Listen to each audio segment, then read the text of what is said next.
Hello, everyone. We'll get started. My name is Anna Gzmabusa. I'm the director of the Weiser Center for Emerging Democracies, and we are delighted today to welcome Jennifer Miller-Gonzalez. I'm going to use a professional term. She received her PhD here from the University of Michigan in 2013, and she's currently a Weiser postdoctoral fellow. She's published articles on topics ranging from EU accession to youth attitudes towards the Arab Spring and xenophobia and anti-immigration attitudes.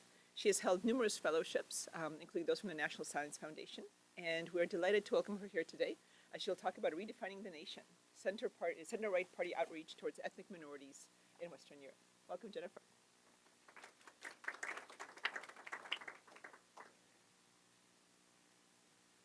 Hi, it's wonderful to be back, and thank you so much for having me. I'm very excited to show you some of the work I've been doing over the last 9 years. And so this is my dissertation project, and it's called, as you see, Redefine the Nation, Center-Right Party Outreach Toward Ethnic Minorities in Western Europe. And so the puzzle I seek to explain in this project is when and why do some mainstream center-right parties in Western Europe seek the votes of ethnic minorities or non-Western immigrants and their descendants? So this question is really pressing in light of the challenges presented by post-war migration. Between 1950 and 1970, approximately 30 million people entered Western Europe, making this wave of migration among the largest in recorded history. And immigration of this magnitude can radically and permanently alter the composition of the population. Indeed, according to official projections, and as this graph shows, by 2050, between 15 to 30% of national populations in Western Europe will be of foreign origin. In addition to the sheer size of this wave of migration, it really was remarkable as well for its composition. It was really qualitatively distinct from previous migration, to the extent that there was any, which was primarily intra-European. Arguably, it is this consequence of immigration that came primarily from third world countries, either colonial ex-colonies or economic migration from other regions of the world. It was the cultural and ethnic diversity that this wave of migration brought that has captured the majority of public and political attention in the wake of this wave. So, in light of these demographic changes, the conventional wisdom is that mainstream center-right parties, the counterparts to the Republicans in Europe, would forego minorities' votes and would concentrate instead on mobilizing native voters, in part by expressing antagonism to these new groups. Yet, as we will see, there is substantial variation in center-right parties' positions toward ethnic minorities and diversity. What explains such variation? The answer I propose lies in recognizing the way that politicians see the complexity of this population in light of their goals. Can everybody hear me? By the way, I don't know. Okay, because I don't want to go halfway through and then no one can hear me. I can hear myself, but that's different. Okay, great. All right, rather than treat all ethnic minorities the same, I argue that center-right party politicians distinguish between those with citizenship and those without in their immigration and integration policies. And this, in turn, drives their electoral outreach strategies. Specifically, it is parties' leaders' perceptions of the relative size of the number of citizens to foreigners that accounts for variation in decisions to target ethnic minority voters. So now I gave you the puzzle and I gave you the answer, but let's take a step back and ask ourselves, so why does this research question actually constitute a puzzle? Why are center-right parties unlikely suitors for ethnic minorities' electoral support? After all, we just saw a chart that showed how the face of Europe is changing. You would think these parties would like to grab some portion of this growing electorate, lest they be relegated to the trash bin of history. So, first, this is a puzzle, and I'll tell you the first reason why. It's a puzzle in light of these parties' ideological identities. The majority of dominant center-right parties in Western Europe trace their roots to nation-building elites and have since established reputations of preserving a national way of life, something that the presence of millions of culturally, religiously, and ethnically diverse immigrants would appear to threaten. It is also a puzzle because the immediate payoff is expected to be quite low, incurring high costs and meager benefits. So with regards to the latter, ethnic minorities in Western Europe, overwhelmingly vote for the left of center parties. Now, this is not always the case. There are some exceptions, but on the whole, they do support parties of the center left. And that decreases the total number of votes center-right parties will initially generate by appealing to these voters. This loyalty is often the result of their socioeconomic status, which aligns with the center-left, although there is evidence that sometimes, and in some countries, ethnic minorities continue to support center-left parties even as their socioeconomic position changes. Second, the electoral rise of radical right parties across the continent, such as the National Front in France, raises the cost of appealing to ethnic minorities by offering disgruntled constituents an exit option. So in light of these challenges, we expect center-right parties to utilize posters or slogans like this. This was actually used to great effect in 1964 by a victorious conservative parliamentary candidate in 1964. And this candidate was Peter Griffiths, and he bucked national trends and defeated the Labour incumbent by no doubt running at a very incendiary anti-immigrant platform. You wouldn't expect to see these parties use posters such as this one, featuring second-generation ethnic minorities as members of the nation.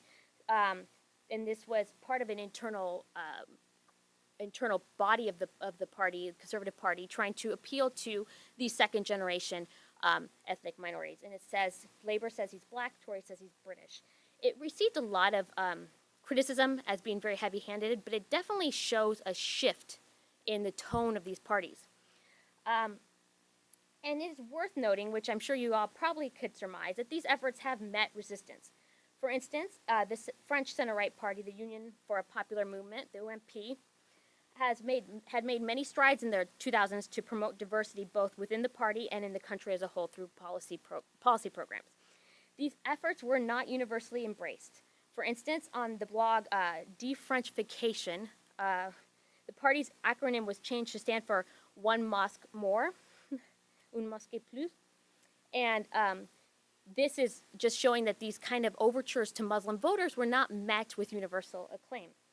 And in fact, as I'll touch on later in this talk, the center left is also not immune to these critiques in appealing to ethnic minorities. The same blog, this is a very busy blogger, also lashed out at the mainstream center left Socialist Party, adding the following phrase to the side of their logo: Arabic courses for everyone, vote socialist. So, and while the electoral activities of the center-right are the focus of this talk, it is worth noting that their efforts are not just limited to campaign rallies. Rather, once in office, center-right parties have also implemented policies that benefit ethnic minorities, and such policies may be particularly damaging in the eyes of some more nationalistic voters. This graph right here shows variation in the proposal and passage of all anti-discrimination policies between 1970 and 2007, and it's based on original data collected by an international team of research assistants I assembled and managed. Blue stands for the center-right and red for the center-left, and yellow stands for those policies passed by governments comprising both center, right, and left, so Grand Coalition. And what is important to take away from this figure is that center-right parties introduced and passed a fair number of anti-discrimination policies, especially in the Netherlands, France, and Denmark. So it's not as the literature would portray, such as in the UK, where you see Labour doing the majority of the work, but rather it's a little bit of more of a mixed, yes? Is this like accounting, this is just a straight number, this isn't accounting for the percentage of time that the different parties were in power? No. Okay. Nope, it's just the number of anti-discrimination laws. So this is showing that there have, in fact, implemented different laws at different times, and in the dissertation we actually weight them, but the pattern still holds based on how ambitious these programs were.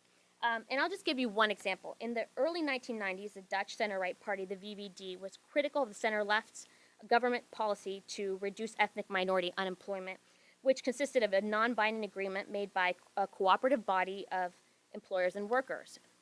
And so the plan's failure to actually increase employment prompted the VVD, once in government, to act in concert with the liberal D66 and the Green Party to propose and pass a much tougher law, the 1994 Law to Promote Proportional Employment for Minorities, which required employers to report annually the number of ethnic minorities they hired, and if you were in noncompliance with the law, that resulted in a fine and even jail time.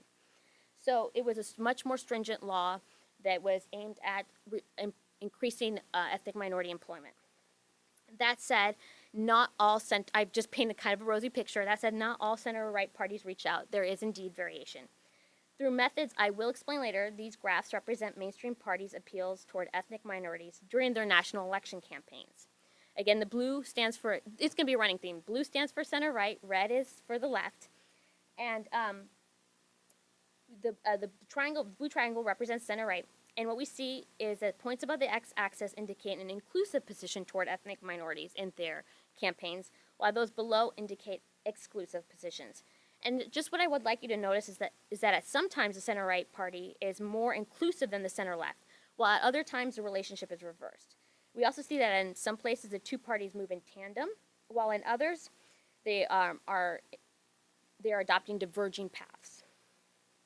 Okay. So, what are the explanations offered to account for such variation? So the literature largely overlooks the majority of these efforts, but insofar as it has examined this puzzle, these are the three sets of explanations generated. The first focuses on the structure of competition, namely the presence of a radical right competitor. These parties initially mobilized around immigration and minority issues, and primarily poach voters from center-right parties. Thus, the expectation is that the more electorally threatening a radical right party, the less likely we will see these center-right parties, the less likely we're going to be seeing them reaching out to ethnic minorities. The second set of explanations emphasizes the sociological climate in which parties compete. The health of the economy is thought to matter because it creates conditions under which ethnic intolerance swells. When the economy is contracting, the demand for exclusionary politics grows, and parties are more likely to refrain from courting ethnic minority votes and may adopt antagonistic positions instead. In contrast, Native voters are more easily persuaded by arguments in favor of diversity during the times of economic expansion. And similarly, businesses will be more likely to lobby for more inclusive positions toward minorities to attract high-skilled labor who may be afraid of a nationalistic kind of atmosphere if they want to come into the country, or would like to ease immigration laws in order to attract more labor at the time. This is, of course, during times of economic expansion. The prevalence of immigrants has also been posited both to decrease and increase the likelihood of mainstream parties seeking ethnic minority votes. In the first scenario, a large immigrant population is said to make anti-immigrant sentiment, is said to actually evoke this sentiment, and thereby encourages parties to mobilize support for exclusionary politics, just kind of tap into the feeling of society. In the second scenario, parties are said to see a large immigrant population as a potential source of votes. This explanation suggests that when the immigrant population is larger, parties will be more likely to adopt inclusive positions and, inclusive rhetoric and policies in an effort to win this future constituency's support. And finally, the final class of explanations emphasizes institutional factors. The immigration and integration literature posits that citizenship policies affect the form and intensity of mainstream party strategy to incorporate ethnic minorities. Where ethnic minorities have easy access to citizenship are allowed to preserve their culture, parties are more likely to reach out. That's what the hypothesis states. And by providing incentives to create broad coalitions or mobilize core voters, electoral rules are also said to matter. Where the number of seats in a district, the district magnitude, is high and parliamentary seats are allocated proportionally, parties only need a small amount of votes to win representation, and thus center-right parties will most likely concentrate on mobilizing core constituents. Conversely, in majoritarian systems with single-member districts, parties must amass large amounts of votes to win representation, making outreach more likely. Ultimately, however, solely focusing on this set of existing explanations, is problematic as they share the following three limitations. First, they tend to focus on only one or two parties over a small sliver of time, which limits our ability to understand the general factors, if any, that are responsible for center-right parties' strategic choices. Second, most studies treat short-term vote maximization as a given goal. Yet there are notable instances of center-right parties acting in ways incompatible with this goal, such as the Dutch and French parties' support for implementing quotas in private businesses. In fact, when you, in doing elite interviews, there's essentially a knowledge that there is a changing society, and if the groundwork isn't set, these parties could lose a lot of ground in the future. So they're not always looking at the next election, but rather they're thinking of their long-term survival and trying to develop grassroots organizations while they can in order to try to not lose out completely in a growing constituency. So in assuming what we seek to explain, we are unable to account for puzzling behavior. Finally, these dominant explanations tend to conflate two distinct categories of ethnic minorities: those who are citizens and can vote in national elections, and those who are not citizens and cannot vote in national elections. Instead, most scholars assume that parties adopt undifferentiated strategies toward immigrants regardless of their citizenship status. Yet citizenship ought to matter for party strategy. To appeal to ethnic minorities with citizenship is to reach out to a constituency and potentially expand the party's vote share. To appeal to those without citizenship threatens the party's identity without a concomitant gain in votes. Similarly, much of this literature lumps together those integration policies that are aimed exclusively at non-nationals, such as citizenship laws, so the rules for naturalization, and those aimed at ethnic minorities more broadly, such as race policies. However, party strategy on the latter should have a different logic than that of the former, as it directly implicates a segment of the electorate. For these reasons, these explanations are ultimately unsatisfactory, prompting us to ask, what is another way to look at this puzzle? So my explanation focuses on party strategy and the trade-offs parties face, specifically that between ethnic minority and core constituency support. The emergence and severity of this trade-off, I argue, is a function of a party's historically rooted identity. For center-right parties, their historic association with the nation and their subsequent reputation as its guardians means that to target and promote the interests of groups outside of the nation, namely non-citizens, will cost them core voter support. After all, at the most fundamental level, foreigners or non-citizens are, by definition, outside the national political community. By contrast, the relationship between social democratic parties and the nation has been described as one of mutual rejection. Given their internationalist provenance, these parties do not face a citizen versus foreigner constraint.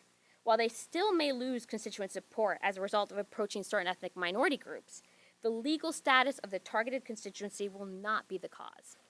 It may be for more cosmopolitan reasons that we might see some of this backlash, or maybe an economic factor like job competition, but it won't be because they're reaching out to foreigners, quote unquote.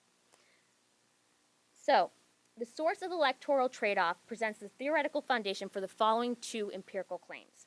First, center-right parties distinguish between ethnic minority citizens who have the right to vote in national elections and ethnic minority foreigners who don't. To appeal to ethnic minorities with citizenship is to reach out to a constituency and potentially increase the party's vote share. To appeal to ethnic minorities without citizenship threatens the party's identity while failing to offset a loss in core voter support with potential gain in votes. Second, center-right parties distinguish between those immigration and integration policies that pertain to ethnic minorities broadly and those that apply exclusively to foreigners. And in this way, they can pair inclusive positions on the former with restrictive positions on the latter, thus allowing the party to both expand and maintain its base simultaneously.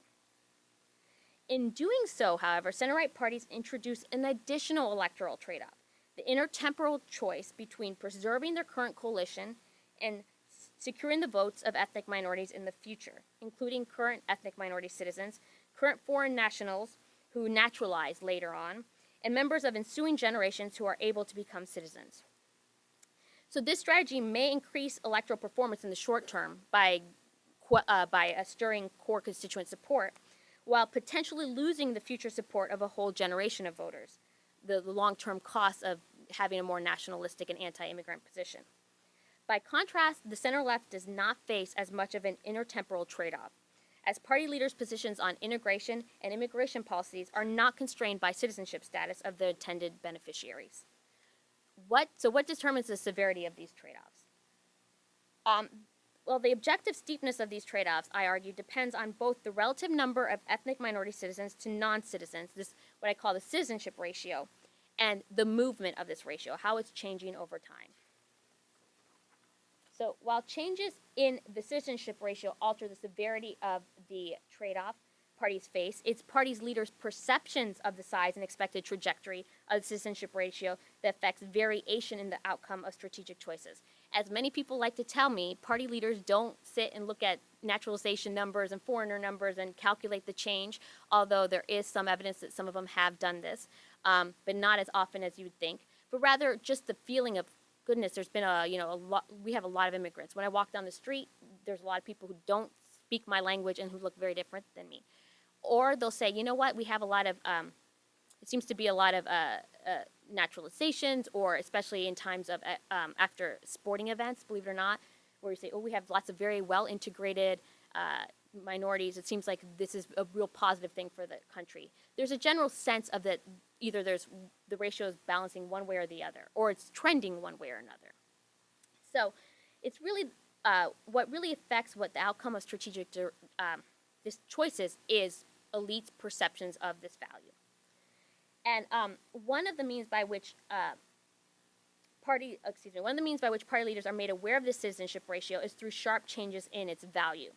So I argue that the primary mechanism driving changes in the citizenship ratio is the naturalization rate, the number of ethnic minorities entering the acquire citizenship versus those who remain foreigners. And so these trade-offs are not fixed. Center-right parties can change them through two tactics. First, they may seek to assuage the current and future trade-offs that the citizenship ratio yields through outreach. And outreach represents an electoral strategy, and I'll just show you a picture of outreach. It represents an electoral strategy by which parties seek to increase its vote share among ethnic minorities while maintaining core voter support in the current election. So this is an effort by the French center-right, and it was an internal party organization to promote diversity both within the country and in the party itself. It has since become an independent kind of NGO that works side by side with the UMP to this day, even in the wake of Charlie Hebdo, everything, they continue to work together. So this is an example of outreach. And outreach has two goals. First, by explicitly targeting ethnic minorities, it signals to them that they are welcome in the party, that their votes are welcome, that they can become members. And on the other hand, the party is also aiming to influence how core voters perceive diversity and the nation at large to contain any vote loss. They're not that different. It's diversity enriches our country. It's a positive thing.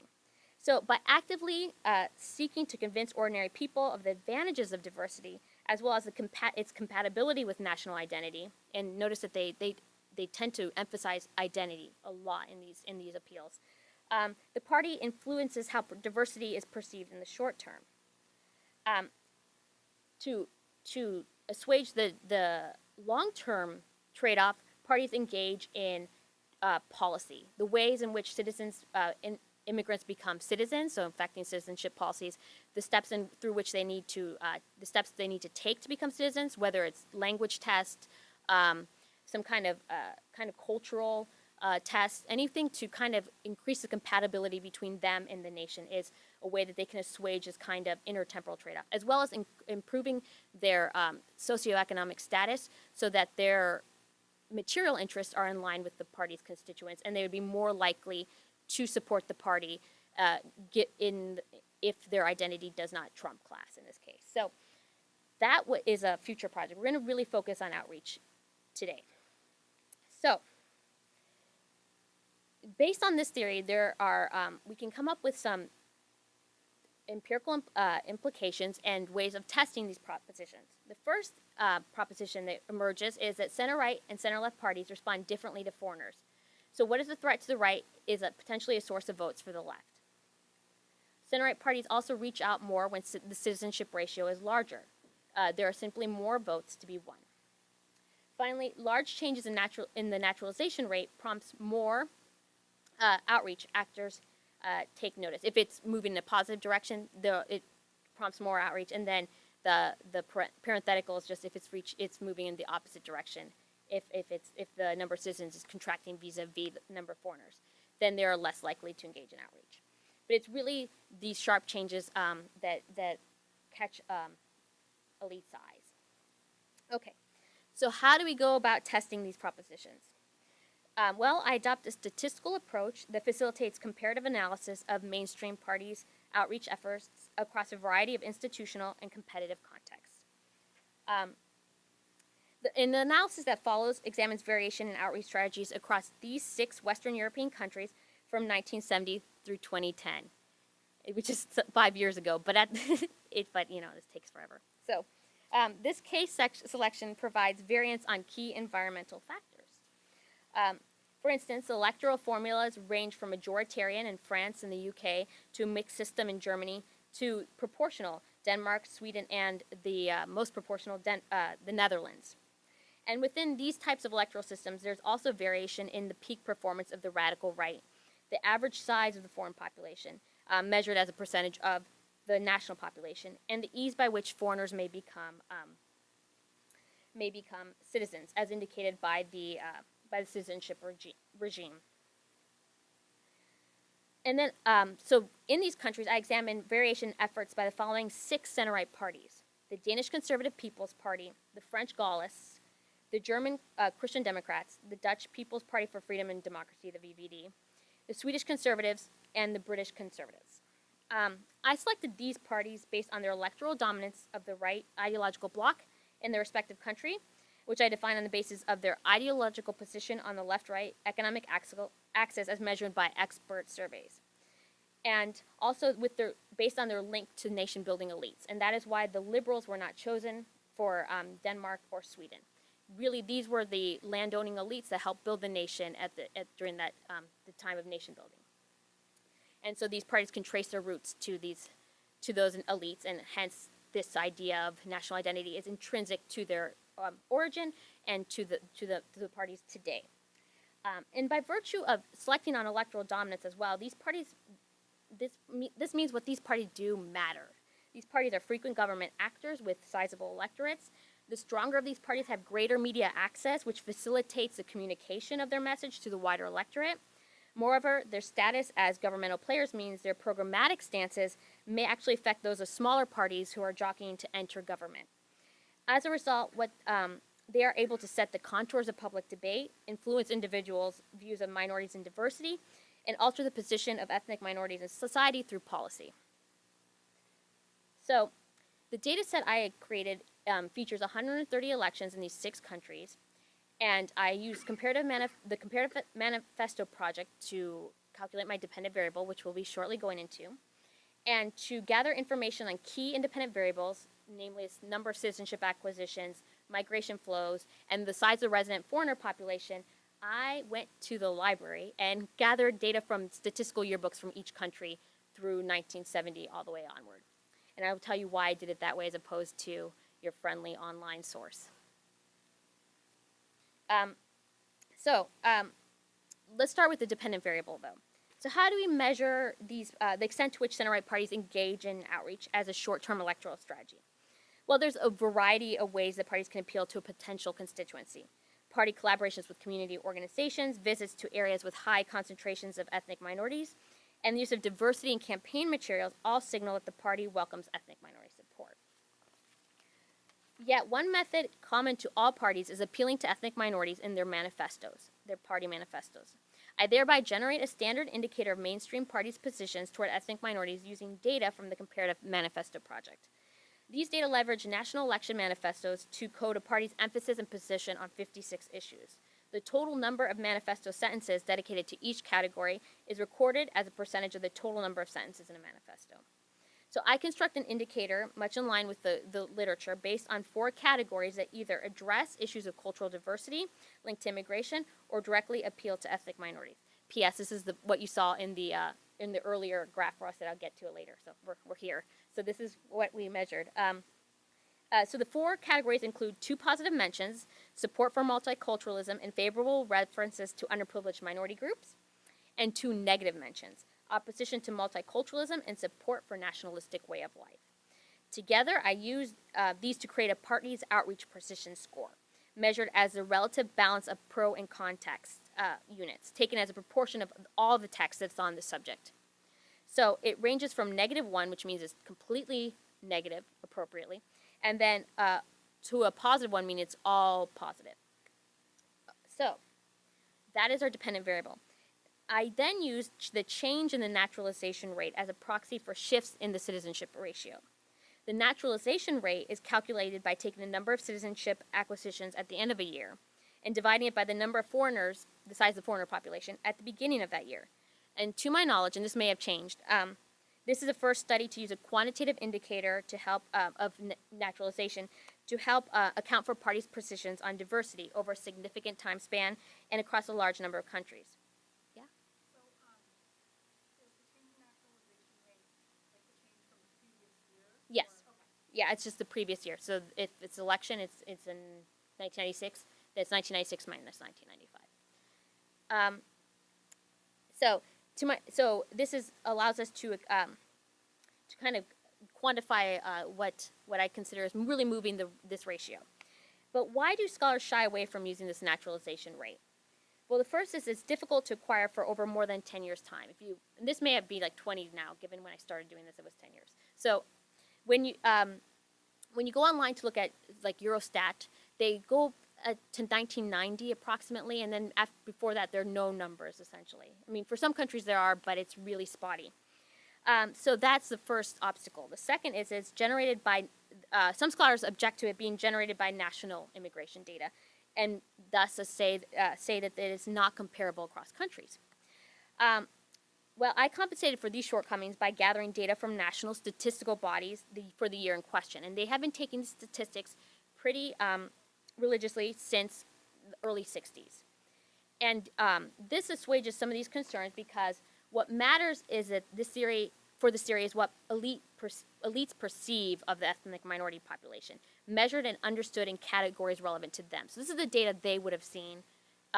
It's the data in the literature, in primary documents that you see cited. So this is what they know. And so for that reason, by looking at these statistical yearbooks for each country, we're able to capture this data and try to really put a number on what's going on all around them. And so here is the naturalization rate for each country from 1970 through 2010. And what these graphs reveal is that the naturalization rate and the degree to which it changes over a single year are highly variable. Also note, for those of you who know the German case very well, I excluded ethnic Germans when calculating this ratio. So it's only non-ethnic Germans. I also would like to point out that I did have some data on non-Western versus Western acquisitions, but it's really inconsistent over time, and it was very hard to calculate lest I become a population, like a demographer, which unfortunately I couldn't get a handle on how much of that was Western or not over time. However, rough estimates show that with the exception of Sweden, it's basically this charts onto the non-Western citizenship acquisition. In the 90s, there was a large portion of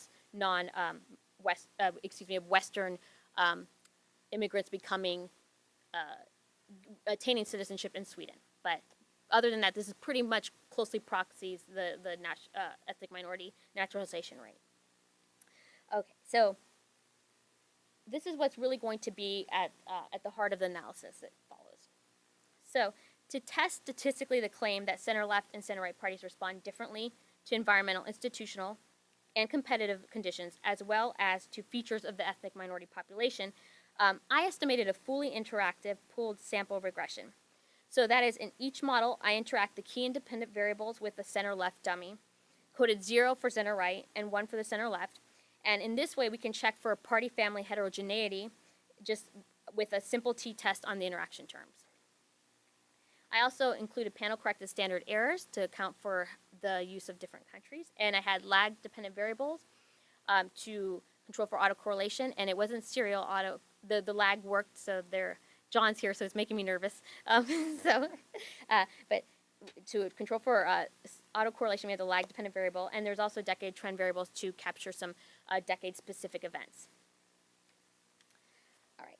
So the first model, the ethnic minority population, just tries to see if in fact, these parties do respond differently to features of the ethnic minority population. It says results.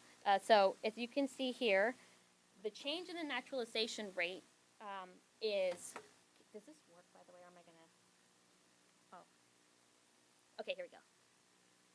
Yes, so the change in the naturalization rate is positive for center-right, meaning that as it increases, the parties adopt more positive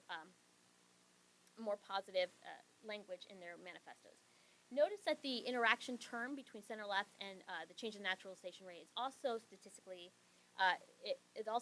statistically significant, which indicates that the center-left is reacting differently to the change in naturalization rate than the center-right. Also notice that the higher the percent foreign population is, the less positive these party statements are. And again, we have a coefficient here that indicates that perhaps the center left is responding differently to this size of the foreign population. So here I break it up so you can see the coefficients for the center left and center right. And it just goes to show that the center left is really not responding to the change in naturalization rate. However, the center right is. It seems to have a strong effect on whether or not they adopt positive stances in their manifestos. Also notice that the percent foreign actually has literally no effect on the center left. However, it has a negative effect on the center right, meaning that the larger the foreign population, the less inclusive the stances are, that the center right stances are in their party manifestos. So this is what's really good about doing a fully interactive model, because otherwise, if we just pulled this regression, what we would see is it would kind of just take the average of these two, and we'd have what we'd see the slope of the center left is not really, it's very flat, whereas the center right has a really sharp slope based on the change in naturalization rate. Again, notice the basically flat line for the center left with percent foreign, and the steep negative line for the center right based on the percent foreign. Now, we do have to account for some other explanations and see how party competition and the institutional environment affects these party strategies. And that's what this model attempts to do. So here, and I apologize because this is very small, the ethnic minority population, we see again that the change in naturalization rate is positive, indicating that center-right parties adopt more inclusive stances as changes are positive between one time period to the next. The percent foreign no longer seems to have an effect. And now looking at the center, the institutional factors, we see the radical right vote share, so how strong this threat from the right is, does have a positive effect, though not very large. And it doesn't seem that the center left is reacting any differently than the center right to this radical right threat. In fact, though, it's worth knowing that it's positive, meaning that the higher that the better that the center, the radical right did in the previous election, the more inclusive parties tend to be. And this kind of corroborates what we see in fact. So following the strong showing of the Front National in 1997, in 2002, the Jacques Chirac and the UMP was really progressive on diversity issues. The same thing in Sweden, after the Swedish People's Party, I believe, emergence and breakthrough in the early 90s. There was the center right passed the first anti-discrimination law in Sweden's history. So it seems to corroborate what we see empirically, but tends to negate what we would expect theoretically. And also we see here, when we take the log of the median district magnitude, meaning that the effect of the center right varies depending on how proportional the system is. It does seem to have a negative effect, meaning as it becomes more proportional, you would expect the radical right, the party to become more negative. However, once we take into account the actual this interaction term, we see that in fact the center right only has an effect on, the radical right only has an effect on the center right in those countries with a log median district magnitude of 2. So essentially that's Germany, France, and the UK, and Denmark for a couple of years before they changed their laws. So other than that, there seems to be no discernible effect of the radical right on the center right party's position. Also looking at the center left, it appears that the radical right doesn't have an effect on the center left's position once we break apart that interaction effect. finally, and I'm going to show you this. When you see this, it's going to be like a magic eye because it's going to be so small. But don't worry, I'm just going to show you I have it, but I'll break it down into a more easily digestible format. So the full model takes into account all of these different explanations: the change in the naturalization rate, the percent foreign, the unemployment rate, the radical right vote share lag, the medium district magnitude log, meaning we expect the more proportional the system to get, that the effect would be decreasing, so it's not a monotonic effect. The radical right vote share lagged and median district log interaction term. A lagged vote share to see how much wiggle room these parties have. If they had a large vote share, do they feel like they have room to experiment, or if they just eked out the last election, are they not going to be as likely to approach ethnic minorities, a risky strategy? And also the citizenship policy index score. How open is a citizenship regime? If you look closely enough, you can see a dolphin pop out. No, it's just really small, so I won't really focus on this, but rather provide you with the T ratio of the coefficients. And all that really is the coefficient divided by standard error. So the larger values mean that it's in fact a large effect vis-a-vis the size of its standard error, meaning we can have more confidence that in fact this is either propelling parties to be more inclusive or exclusive. And we see that the change in the naturalization rate in this full model does have a positive effect on center-right party, and it has a strong effect. And so does the percent foreign, meaning the features of the ethnic minority population is very important to these parties when deciding how to position themselves on issues of diversity and minority rights. Unemployment seems to have a bit of an effect on the way that we'd expect for the center-left, being negative, meaning the more unemployment, the less likely they are to reach out. However, for the center-right, while it looks like there is an effect, it's actually not statistically significant, which means we can't reject the null hypothesis. The radical right district magnitude doesn't seem to matter, but in single-member districts, it does for the center-left, meaning when the radical right vote share grows, you see these parties actually, center-left, becoming more and more, playing up these issues more and more, talking increasingly about diversity and minorities. And finally, the citizenship policy index shows that there's a negative relationship, meaning the more inclusive the citizenship regime, the easier it is to become a citizen, the more multiculturalism there is, the less likely these parties are to actually reach out. So that's actually been a consistent finding lately, but it was contrary to a lot of expectations before it was tested. So what does this all mean? Well, the conclusions we can draw are that the change in the naturalization rate and size of the foreign population really seem to be drivers of center-right party outreach, but not for center-left. In fact, mainstream parties of the left and right seem to respond differently to features of ethnic minority population, which is may amend this non-finding in the literature before, where it didn't seem like parties didn't react at all. It's just that they didn't disaggregate what the center-left and center-right were doing in response to the ethnic minority population. The next steps, based on what we found here, is to look into how do parties change immigrants into citizens, and how does this knowledge affect their citizenship policies, how they like to tinker with the citizenship laws and which laws they seek to promote. What are the internal party dynamics that drive these outcomes? So I mentioned business earlier. So how does the business faction within the center-right struggle with the more nationalistic portion in terms of dictating how this party is going to approach ethnic minorities? And finally, this actually started based on a project I did in the United States as an undergrad looking at Latinos and Republicans.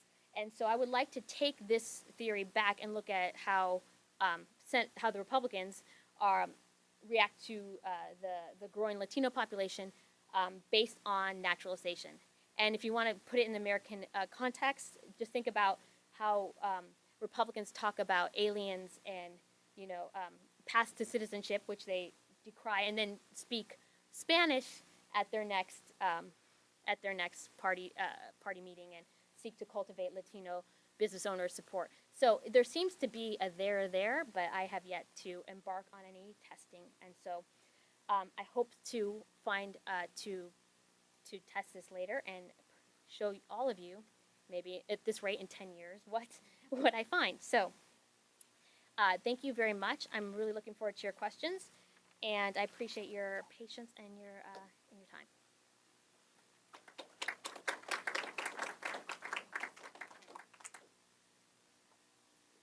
I'm just gonna get a pen.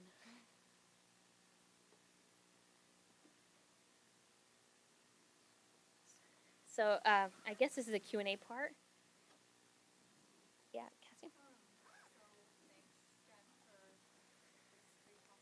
I have a couple of questions. I think the one that I'm wondering most about your thoughts are kind of how the stock of ethnic minority citizenship Mhm. matters. Because I think your main measure Mhm. is this change in the yearly rate of naturalization Mhm. compared to the total number, or is it the total? Just the change of the. So yeah, but so right, that's kind of um, ignoring stock. So like you showed in one graph where you showed in each country Uh-huh. what the citizenship ratios looked like, and there were some peaks and then big troughs. And so Uh-huh. I'm wondering if there's been maybe if you can say anything about like has there been a change in citizenship laws that Uh-huh. makes it so that then okay we have this big explosion of Mhm. and everybody who is a potential Mhm. citizen takes advantage of that, and then Mhm. right it drops down again because you have kind of this the stock in terms of citizens has kind of been fished like overfished or No. not overfished but right, and so then you just have you have all of these people who are citizens and very few new ones are available, Mhm. right, and so if those people are still there, why should their outreach change? I guess I'm wondering. Why should the rights outreach change just because you're going to drop off, if in theory everybody who could become a citizen independently is now a citizen? Right. So if I understand your question correctly, it's why. So if you've exhausted your pool of possible citizens, why would you reach out? Why would your outreach change, right? So you're kind of saying you're looking at the flows, Yeah. and so but what you but really it's your theory seems to be about stock, and so I was wondering if you could talk It's about. actually more about flows because it's what people notice. It's Okay. changes in the population that it's kind of a looking at the way in which the tide is shifting. And so there might be kind of a steady state of outreach, but we would expect it to spike in response to large naturalization or to plummet in response to a large influx, let's say, of asylum seekers, which would be very unpopular. And again, this is really it's not it's not a sociological really condition. It's an institutional factor because the numbers of ethnic minorities and that are foreigners and citizens is really at the levers of uh, is controlled by policy. There is birth rates, or you can think about that, but you can also think about the number of people who are allowed in and the number of people, how long you have to wait before you can become a citizen, how difficult it is to become a citizen. Those things do matter, but they tend to go slowly over time. So it's not immediately in response. But that's something I want to disentangle. Is really to what extent the parties are actually trying to change this at the same time that they're reaching out or not.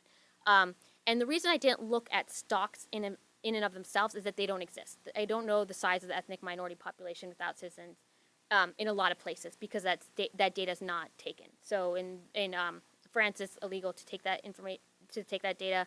In some countries, it's not. You can get that for the UK, but because I wanted to make this broadly comparative, I went to one factor that fortunately also coincided with my theory that I could track across time and see and consistently across countries to see how in fact the way that the country is changing in fact prompts more or less inclusive statements by the party or positions. So I hope that answered your question. Anna? It's kind of long time for us. Mhm. Why don't we just ask questions for sort of foundation? These are central right points, right? Why not sort of get rid of the problem by Right. restricting input? And they do try to do that, definitely. But at the same time, there is this kind of, in certain times, like in those cases, a lot of times there's already a birth rate going on. You already have second or third generations acquiring citizenship, depending on the laws. You have to go against the center left. So maybe when they're in power, they do try to put these policies in. Not I didn't study those determinants, but it does seem the center right does favor pretty consistently more, how would you say, restrictive immigration laws. But at the same time, they also have these internal party factors that would like to have more labor at lower costs come in, also high-skilled labor as well, which is coming from like the subcontinent, what have you. So they do have internal factions that do try to, that kind of rein in their tendency to shut all doors. But at the same time, there is this kind of stock of foreigners who acquire citizenship later on, so they still have to deal with that, and they can't. They did try to repatriate at times, second generation, in France in the 80s, for instance. But given the situation that they're in, they also try to adapt and acquire some of the votes of these populations that they can't forcibly remove. So, yeah, yeah, right. It's interesting. I think that's actually the most interesting part. I was thinking about this today. They could be very successful. They have been in the past when it's positive, so and negative actually. So, in the Netherlands, in the late 1990s, Turks were voting just like native, what for lack of better words, Dutch. So based on their socioeconomic status, you would see them voting for the VVD when they're small business owners and they had a certain they had a certain income. So there was kind of this flexibility. And we also see the same thing in the UK where I think the Asian vote tends to go for conservatives actually more than center left now. So they do respond positively at times, but when it's negative, that can shift the tide substantially and for generations. So we see this again with the Dutch after the change and after the death of Theo van Gogh and Pim Fortuyn in early 2001. The rhetoric that followed based by the VVD, you saw that no longer holds the Turkish outcome. For instance, people they would vote for the center left despite their socioeconomic status. So it could be cheap talk, and lots of times it's kind of looked at as such. But there are times, this is a very wandering answer, but there are times when just the positive mention when there's no mention means something. It's risky to say something. You could think of it diminishing returns, but it has worked in just equally. Just negative and really strong anti-immigrant rhetoric can just as quickly stem the tide. So even though it's just talk, lots of times it does, in fact, alter how welcome they feel in the country, and it's a good gauge of how their status is. So it not as powerful as policy, I would argue, but still worth investigation.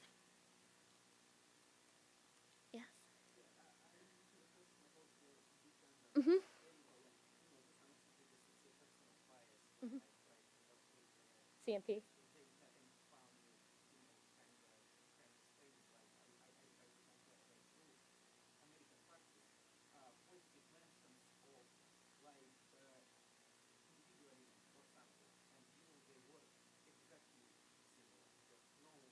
Yeah.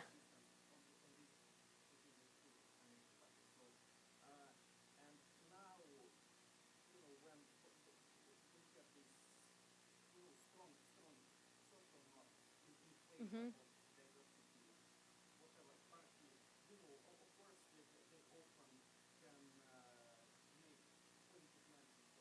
Mm-hmm.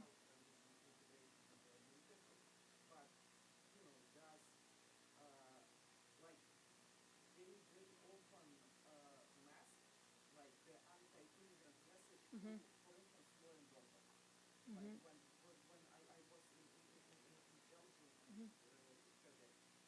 Mm-hmm.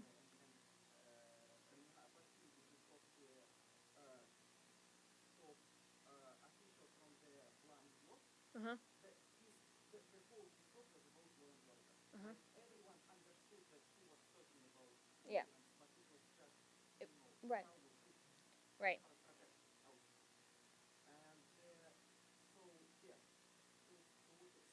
Right. Right.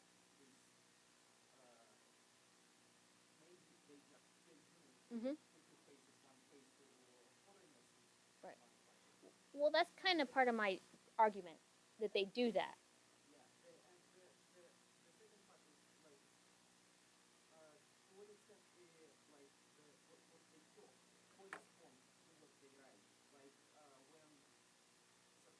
Mm-hmm. was completed. His famous talks about Bastards from etc.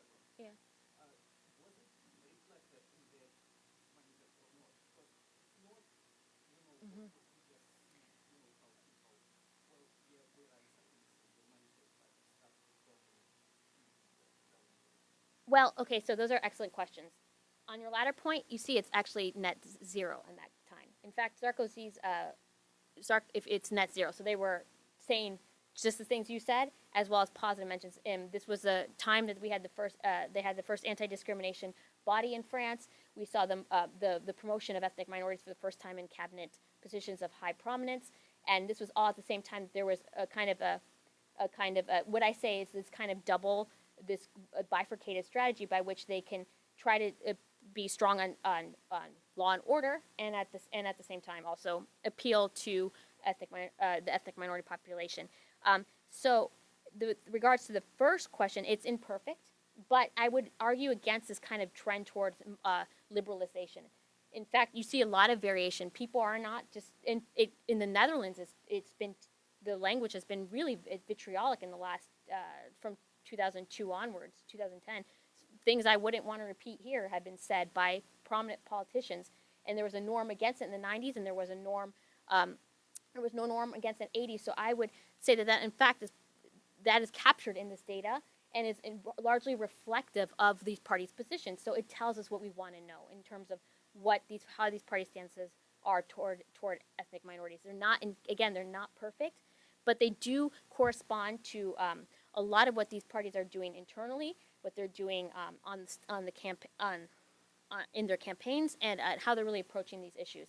I would just caution against saying that people are using what's Don Kinder is here symbolic speech. I mean, trying to I can't remember the word when they're masking what they really mean, because in fact many times they're not.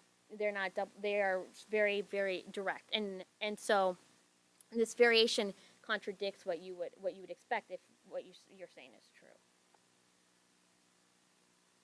Yes. Okay, so boys from the Central Europe now. I know nothing about Central Europe. Well, not no Poland. I do a little bit. Thanks, John. So, no, I like the presentation. I think it's very ambitious and in a way too ambitious. And sometimes, I don't, let me play the devil's advocate here. Sure. Sometimes, when you see the structural reasons of why something is happening, you might say that there is a pool of voters suddenly in Western European countries. So, some parties just go to grab those votes. Right. And it might be as simple as that. Okay, that's just devil's advocate. Of course, it's more complicated because centralized parties in Western Europe might be changing their behavior also toward migrants due to changes of the political scene. In some countries, it's basically not right and left for decades. Basically, those who foster liberal democracy and those who challenge it. And those who foster liberal democracy, they have to unite somehow. And suddenly, that the whole picture is becoming very complicated. But now, I wonder about one thing in your presentation. You mentioned that mainstream parties of the left and right responded differently toward ethnic minority population. And yes, in some countries, yes. UK is a very good example you brought. But what about Germany? Do you really saw any single CDU and SPD? I mean, do they respond so differently at the moment? Sometimes they don't. I mean, I never. In a way, they actually show very similar, not the same, but very similar views on migrants. And in this way, this is how, if you want, left in Western Europe brought right in 80s and 90s, especially on the bones, to the bones, so to say, because suddenly they convinced right center parties to accept foreigners who are citizens, that they can't. Previously, that was not the case. Previously, it was the case foreigners versus us. The core of society was somehow created by ethnic groups, dominant ethnic groups, and then suddenly it changed. So the left, in a way, succeeded to convince right, and right is also satisfied because, of course, they are bringing voters. And you showed it, that they are actually benefiting from it. At least to some extent. Right. So I wonder whether it's the statement that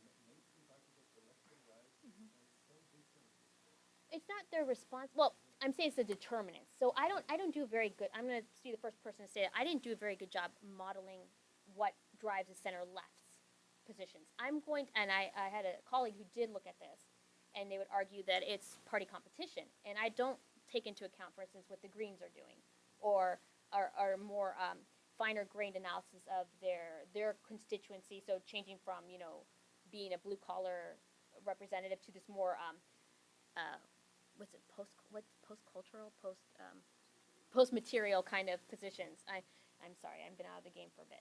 So uh, I don't do a very good job modeling that. But what I'm saying, just the blunt presence of ethnic of foreigners and the rate at which they're integrating. I mean, excuse me, at the rate at which they're naturalizing actually seems to drive a lot of what the center right is doing, but it doesn't with the left. So I think there's a there with the left, and I just don't capture it. They're responding, but I don't think they're responding to the same features of the ethnic minority population that the right is. Those that have citizenship and those who don't. It seems to be more of a discussion of fairness, equality, and also, and then the divide seems to be about liberal society and the kind of standards values at which we all adhere or not, status of women, religion. Those things I think are tend to have, while not completely irrelevant to the right, seem to be, at least in the discourse, more of a driver of the left. I don't know. I didn't really. You brought up a lot of great points in your first point about those four liberal democracies was against it. I really, I don't think I understood the question exactly, but I do think there's something there too about parties wanting to maintain liberal democracy. And there's Eric Bleich is working on the work of the role of anti-discrimination policies as a way of kind of defending liberal democracies, and that's kind of it corresponds with what we see in terms of the lagged radical right vote. Whenever the radical right has a strong breakthrough, you see the left and the right kind of come together, and we'll see what happens. But in opposition to the same, there is some. This is a liberal democracy, and so we'll implement some policies that we normally wouldn't have implemented. So I'm thinking of Sweden. So I don't know if I answered your first question to your satisfaction. So if you want to follow up. If I may just Yeah, one yeah. sentence just because of provocation, and of course, in a way you answered it because look, many right-wing oriented parties, let's say in the UK, of course they are seeking, and this is sometimes somehow aligned with your question, they are seeking these votes Right. from minorities because of course there are a lot of conservative and authoritarian voters on Yeah. the side. Just think about this, Yeah. 1 million of Poles from Eastern Poland, Right. who they would vote for if they would get a champion in the UK. Well, definitely not the Labour Right. Party. Right. Not the majority of them. Right. And also, of course, there is a calculation on the side of these people, and what they are sharing eventually is certain level of authoritarianism. Yeah. Right? And it suddenly makes sense, and the whole picture of left on the right, where left are these good guys and right are, It gets a little. this is collapsing completely. It's much muddier, and that's what drove me crazy at the beginning of this project. Is no one seemed to understand that it wasn't just this dichotomy. But as you peel it back, it gets very complicated because there's many dimensions on which these parties can appeal to voters and which voters can disrupt coalitions or add to them. So what I really want to get at here is this kind of almost schizophrenic way at which center-right parties attack the issue of immigration and at the same time react to or act on questions of national identity and the status of those immigrants and foreigners who are now here permanently and are acquiring passports and becoming permanent members of the population. So, and I think it was very surprising to see that strong of a result. No matter what I did, you said that the foreigner citizenship divide had bite, no matter what, for the center right. So, but there's a lot more. There's many more layers, and it can be sliced a lot of ways. And I think there's a lot there that probably will be borne out. Yeah, once you do more fine-grained analysis. Notice I said you. I didn't say me. So I'm just pushing that to you. So. I wonder whether there are separate polling about trends in the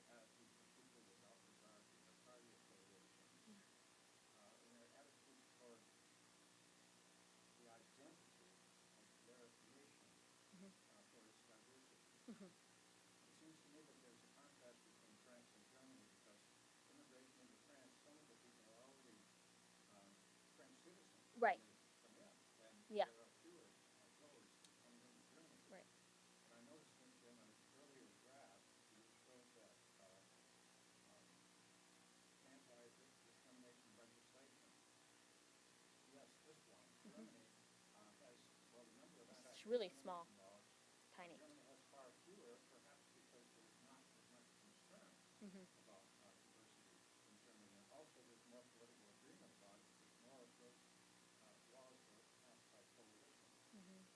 Um, but I wonder also in this draft about whether the number of anti-discrimination laws is a direct reflection Uh, of attitudes toward diversity. That's an excellent question.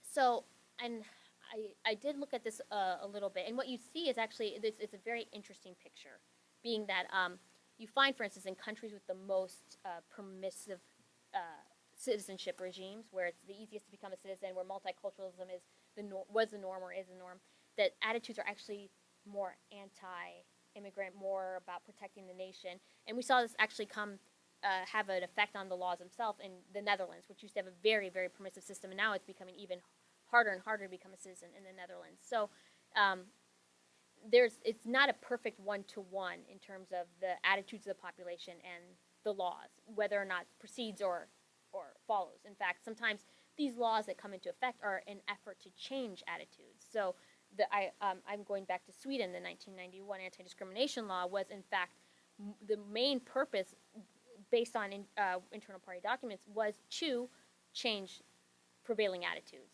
towards minorities. It didn't have a lot of bite in terms of actually helping minorities gain a higher economic position, but it was really very symbolic and very much in language about kind of a mission statement almost about what's diversity and its role within the country.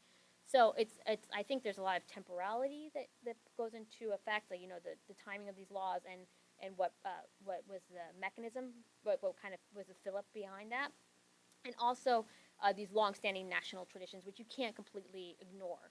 So Germany being a very ethnic nation, there's just most of this came about in the 2000s. A lot of it, with the Grand Coalition, and seemed to be following at the behest of the European Union more than there were some variations from that, but seems to be more about that. I don't know as much about that case to know whether or not there is concern within the parties about the status of minorities, because there was in France for sure. They're saying if we don't take care of this problem in terms of unemployment and feelings of resentment, we're going to have a big. It was really the 2005 riots that brought that to boil. That if we don't take care of this, it's going to be a larger problem in the future. So I don't know if that really got at the answer to your question, but I think you draw some really great points, and it's definitely worth pursuing later in terms of how how attitudes and policy and interact and work together or not. So, John. I'd like to push back a little bit on your answer to the question. Pools. Whether it's the size of the pool or the rate of change of the pool. In fact, I understand you argue, which I like very, very much, is that the fighters are motivated by whether there's a pool of potential voters out there. Mm-hmm. And I like the distinction between the foreigners who are citizens who are potential voters, Mm-hmm. and therefore provide some real incentives for certain kinds of policies as Right. opposed to the non-citizens. But if that's the case, it would seem to me that they ought to be responding to the size of that pool, Right. not to the rate of change Yeah. in the size of that pool. Right. Now, which was your question, and I want to push back on it, because your answer was, well, the politicians only appreciate or see the change in Right. the number of citizens rather than the size. Right. I really question that. Right. But it's also the case that that is a testable proposition. Right. And it seems to me the test of that proposition would be to have your variable, which is the rate of change, Yeah. as well as the size of that Right. naturalized citizens. Now, that's there, or the size that naturalized that year. no, The- the size of that pool, which is Yeah. basically the size of the incentives for the Right. parties to appeal to the foreign Right. voters. Right. But then your response is, well, you don't have that data. No, it doesn't make sense. But if you have the number, if you go back to that measure, if you have the number of foreigners Mm-hmm. Oh, in each year, yeah. and if you have the number who became citizens each year, Yeah.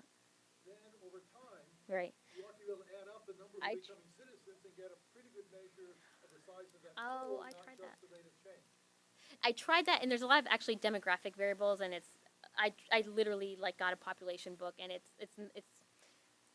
I don't know how to do it. I'm just gonna, there's a lot more variables than you would expect. I think there's a there. You guys are, I think they're, I don't necessarily think they're competing. I think they're complementary. They are, but then basically that sense you then completely omitted one. Mm-hmm. That could be pretty powerful.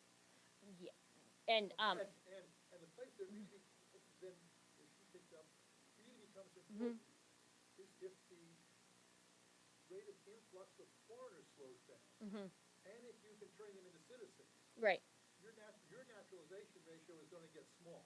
yeah, You look at some of the graphs. That peaked and then went way down, which would imply that, in fact, the parties no longer have incentives to appeal to minorities. right, But in fact, if what's been happening is it's growing. This pool of foreigners has really all become citizens. Yeah. In fact, the incentives are just the opposite. Right.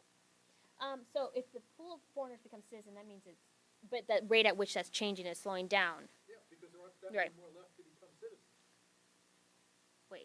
So let's say that like we had a bunch of people immigrate in 2000, and then you cut off the borders. I think that's like what you're saying. And then in 2001, you turn like 10 for the next 10 years, you turn 10% of them into citizens. Right towards the end, like it would look like you had a big peak, and then it gets smaller and smaller. Unfortunately, that's not how empirically works, though. Yeah. So I mean, to the extent that it's an empirical question, it changes. So there is influxes, and then there's shutting down, and then there's influxes again. One thing that makes it difficult to gather that information is just the mortality rates and birth rates, and then the rate of replacement within the population, which there's been work that has tried to kind of proxy for the size that's been more recent. But your denominator, Mm-hmm. no, not the citizenship ratio. The naturalization rate? That's the same Yeah. thing. Oh, it, Yeah, I mean, if you've got the number of foreigners, yeah, then you're a long way to getting the size of the pool. right. Well, I thought it'd be easy to extrapolate. I got I can't. So it's a lot more complicated than when you take into account. I mean, you could do a rough measure if you don't think about outflow, because not everyone stays forever. There's a lot of return migration. Also, people leave and that is not cyclical. They leave. But isn't that picked up in your number of foreigners? Yeah, but I'm saying trying to extrapolate that into the number of those who become citizens, and then the size of the citizenship pool. But If your numerator is correct, yes, you ought to be able to then sort of integrate that over a time Mm-hmm. period to get right, some approximation for the total number of foreign citizens. right. Yeah, you could. It's. I could make a rough measure. I would. I was just. Okay. I could do that. But but the thing about this change, and I talk about it later in another chapter of the dissertation, is a lot of times these changes are brought to bear through some kind of event. So that brings into mind like the size of those who have become citizens versus those who have not, and so any kind of movement by naturalized citizens who feel like when you're asking what did they think, who feel like they've been left at the margins, whatever, brings to bear. It's kind of a focusing event that shows that there's been this kind of culmination, and again, it's kind of like the change that what we thought was a steady population has actually is much larger than we think, and is moving in that it's not going away, it's growing. And so that's really getting at this kind of change in what the population stock is. So I really do think there is an extent to which the pool matters, but there's also a change into what the future looks like and what we can benefit from now and in the future by looking at these trends. I think in a future model, I would like to if I had the data on the size, is interact the two to see how they interact in terms of the size of the population. How big is your pool, and then the change, because if it's a small pool, the change matters a lot more. Whereas, like, let's say the UK, where you have a huge ethnic minority population now, it could be just on the margins. But again, once I could I could do some kind of extrapolation, but when I tried to see how demographers tried to estimate this population, it was a lot more complicated than I anticipated. So after several frustrating weeks, I just decided not to. But I think, but I'd still stand by this kind of change and in the ways it manifests, and that's what captures the attentions of elites and what just makes them decide to change their course, which is really what I'm looking at in the dependent variable too. Okay. Those are great questions. Thank you.